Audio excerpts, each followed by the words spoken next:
রাতে বাক্সটা বের করেছিলাম, তো ভাবলাম যে চলো তাহলে বের যখন করেছি তোমাদের সাথে শেয়ার করে দিই যে কি কি আছে, কত রকমের জিনিসপত্র, কত খাজানা আছে। হ্যালো আমার মিষ্টি বন্ধুরা, গুড মর্নিং সবাইকে। বিজে মল্লিকা ব্লগে তোমাদেরকে অনেক অনেক স্বাগত জানাই। নতুন একটি দিন, নতুন একটি সকাল এবং নতুন একটি ভিডিও নিয়ে চলে এসেছি তোমাদের সামনে। ঘুম থেকে উঠে সকালবেলাতে কালকে রাত্রে আর কি এই বাক্সটা বের করা হয়েছিল, তো কালকে রাত্রে আর ঢোকায়নি, ওই টেবিলের তলে রাখা থাকে। তো ভাবলাম যে চলো বের যখন করেছি আর এমনিতে অগোছালো হয়েও আছে, তো সকালবেলাতে কেননা এটাকে আগে গুছিয়ে রাখি। তো গোছাবো করে অনেক দিন থেকে এই অবস্থায় পড়ে আছে, তো ভাবলাম যে চলো তাহলে আজকে গুছিয়ে দিই আর তোমাদের সাথে শেয়ারও করে দিই। দেখতে পাচ্ছ কতটা অগোছালো হয়ে আছে। আমার কিন্তু এখানে শাড়ি বলতে শুধু দুটো আছে, আর হয়তো বা জামা একটা হতে পারে, আর বাদ বাকি যত জিনিস আছে সবটা মায়ের। কারণ যেহেতু এটা হচ্ছে বাবার বাড়ি, তো সবটাই এখানে মায়ের আছে। তো চলো মায়ের শাড়ির কিছু কালেকশন তোমাদেরকে আমি দেখিয়ে দিই, মানে শাড়ির কালেকশন মায়ের। আর হচ্ছে গিয়ে যেগুলো বাড়িতে পরে সুতির শাড়ি, সেগুলো তার রুমে আর কি সেখানে রাখা থাকে। সেখানে একটা দড়ি টানিয়েছে, তার মধ্যে রাখা থাকে, কোথাও কাছে পিঠে কোথাও গেলে তো সেটাই পরে। তো চলো তাহলে বক না করে তোমাদেরকে দেখিয়ে দিই। তাহলে প্রথমে এই যে দেখো বেরোলো, এটা হচ্ছে বনুর সেই জামাটা যেটা আমি তোমাদেরকে দেখিয়েছিলাম শর্ট ভিডিওতে। এই যে এই জামাটা,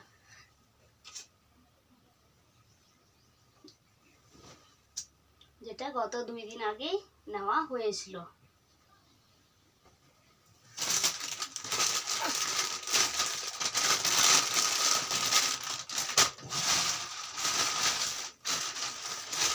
আগে সবগুলো একদিক থেকে বের করবো, তারপরে সবটা ঢোকাতে হবে।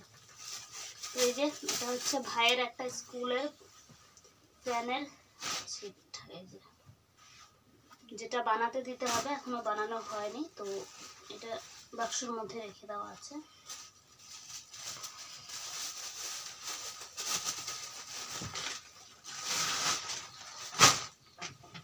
কিছু ফাইল এই যে আছে।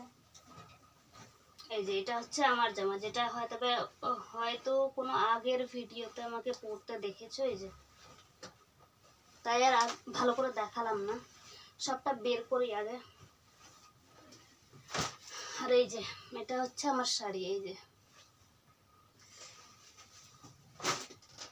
আর এই যে একখানা দেখো কি অবস্থা, এগুলো সমস্তটা গুছিয়ে রাখতে হবে। গুছিয়ে রেখেছিলাম, কিন্তু রাখার পরে দেখো কি অবস্থা হয়ে আছে। তারপরে এই যে ব্লাউজ,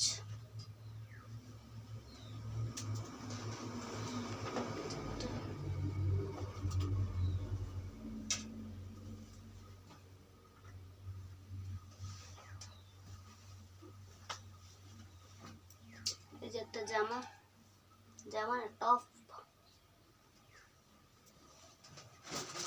আর এই একখানা ব্লাউজ আমার। আর এই হচ্ছে ব্যাগ।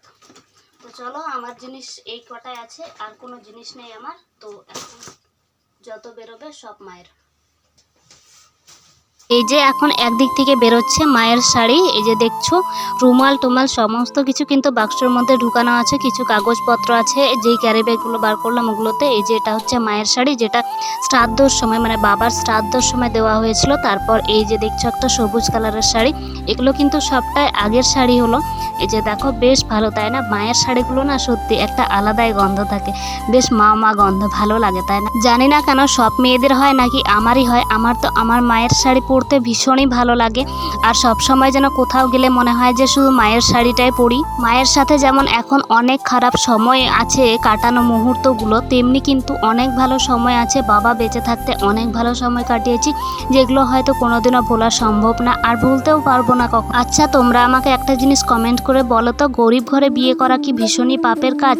যেটা আমার মনে হয় আমার বাড়ির লোক আমাকে প্রতি পদে পদে আমাকে সেটা বুঝিয়ে দেয়। গরিব ঘরে বিয়ে করেছি বলে লোকে যখন জিজ্ঞেস করে মাকে যে জামাই কি করে, সে নাকি কোনো কিছু উত্তর দিতে পারে না, এতটাই লজ্জাবোধ করে যে কোনো কিছু বলতেই পারে না। তাই সে সবসময় বলে যে আর যাই করিস আমার বাড়িতে এসে থাকবি না বা আসবি না কখনো, পারলে মরে যা, তুই বিষ খেয়ে নে, এইরকম কথা বলে। ভাবো তো এইরকম কি কখনো কোনো মা বলতে পারে?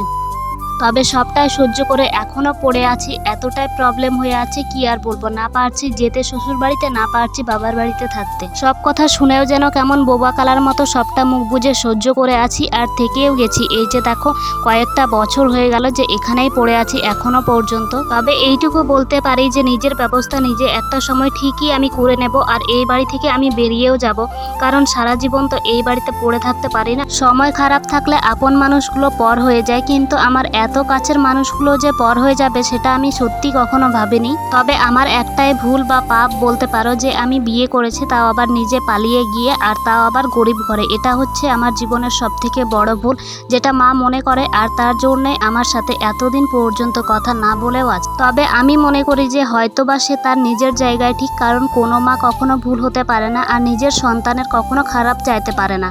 তার জায়গা থেকে হয়তোবা ভেবে দেখলে সে হয়তো যা করছে ঠিকই করছে। আমারই হয়তোবা ভুল যেটা আমি করেছি, আমি আমার ভুলটা সত্যিই মেনে নিচ্ছি যে আমি ভুল করেছি। অনেকবার চেয়েছি তার জন্য ক্ষমা চাওয়ার, কিন্তু কোনো কিছুতেই কোনো কিছু ঠিক করতে পারিনি। তো এখন মনে হয় না আর কোনো কিছু ঠিক করা সম্ভব বলে। তাই এখন সবটাই সময়ের উপরে নির্ভর করছে, আর সবটা সময়ের উপরে আর ঠাকুরের উপরে ভরসা করে সবটা ছেড়ে দিয়েছি এখন বলতে গেলেই চলে।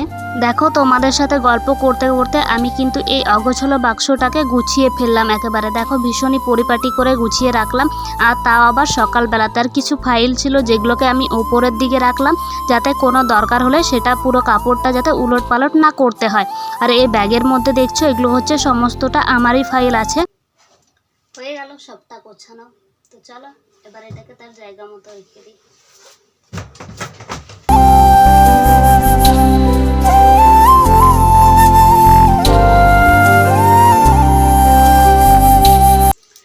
আজকের ভিডিওটা এমনিতেই অনেকটা বড় হয়ে গেছে তোমাদেরকে ওসব দেখাতে গিয়ে। চলো তাহলে আমি আজকের ভিডিওটা এখানেই শেষ করছি। আজকের ভিডিওটা যদি তোমাদের ভালো লাগে তাহলে অবশ্যই একটি লাইক করে চ্যানেলটিকে সাবস্ক্রাইব করে দিও, আর আমার পরিবারের একজন হয়ে যাও।